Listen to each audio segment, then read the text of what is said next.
आपल्या सगळ्यांना माहिती आहे की उद्याच्या 2 तारखेला या शहराच्या नगरपालिकेची निवडणूक येऊ घातलेली आहे आणि या 18 प्रभागामधून 36 नगरसेवक आणि 1 नगराध्यक्ष यांना आपण या निवडणुकीमध्ये मत देऊन विजयी करायचं आहे।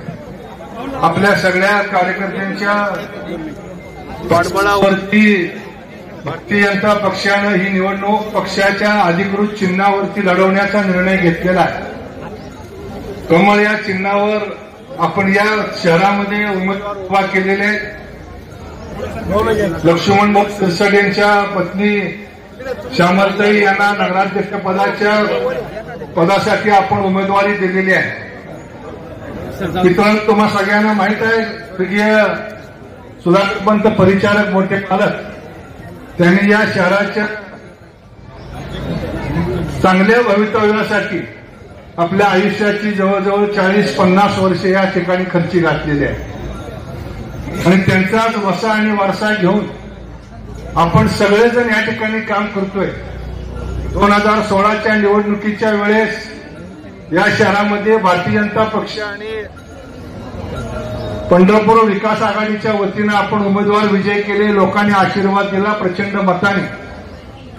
त्यावेळेच्या जाहीरनाम्यामध्ये दिलेली वचनं पूर्ण करण्याकरता आपल्या राज्याचे मुख्यमंत्री, त्यावेळेचे मुख्यमंत्री आणि आपल्या सर्वांचे लाडके देवाभाऊ यांच्या नेतृत्वाखाली आपण सतत गेली 5-7 वर्ष, मधला जर 3 वर्षाचा कालखंड सोडला तर त्यानंतरची 2-2.5 वर्ष आणि आता 1 वर्ष सातत्यानं आपण प्रयत्न करतोय। एका बाजूला देवाभाऊंचं नेतृत्व राज्यामध्ये आहे, दुसऱ्या बाजूला देवाभाऊंचं नेतृत्व जिल्ह्यामध्ये आहे आणि या दोघांच्या आशीर्वादावरती आणि पाठबळावरती आपल्याला ही निवडणूक लढायची आहे।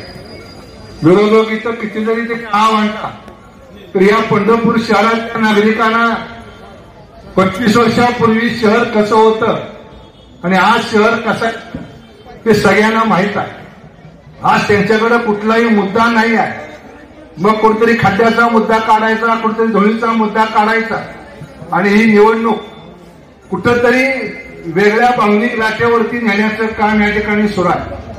आपल्या सगळ्यांना माहित आहे या पंढरपूर शहरामध्ये, सोलापूर जिल्ह्यातलं नाही तर पश्चिम महाराष्ट्रातलं हे 1 लाख लोकसंख्येचं एवढं मोठं शहर आहे की ज्या शहरामध्ये सगळ्या पद्धतीनं आपली ड्रेनेजची व्यवस्था आपण पूर्ण केलेली आहे।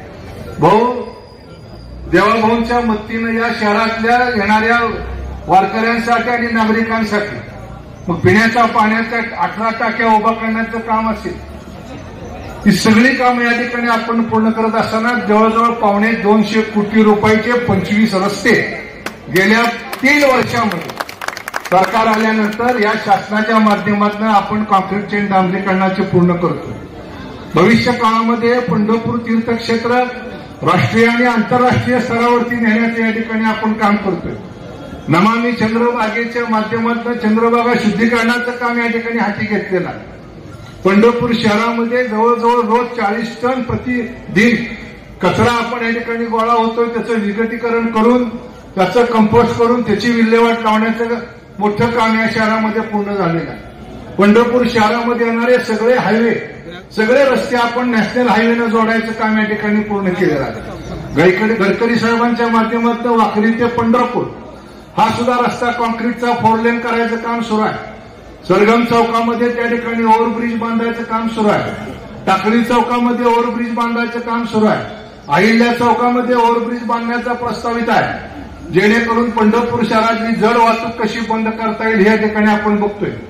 या येणाऱ्या वारकऱ्यांना आणि इथल्या नागरिकांना सुरक्षित जीवन जगता यावं म्हणून जवळ 165 सीसीटीव्हीच्या माध्यमातून या शहरातल्या कोपऱ्यावरती पोलिसांच्या माध्यमातून लक्ष ठेवण्याचं काम या ठिकाणी केलं जात आहे। यात्रा कालखंडामध्ये आपण बघितलं की गेल्या 3 वर्षामध्ये मग देवाभाऊ असतील, जयभाऊ असतील, आपले एकनाथ शिंदे साहेब असतील, या सगळ्यांनी जातीनं लक्ष देऊन ही यात्रा अधिक चांगल्या पद्धतीनं कशी करता येईल याकडे लक्ष दिलं।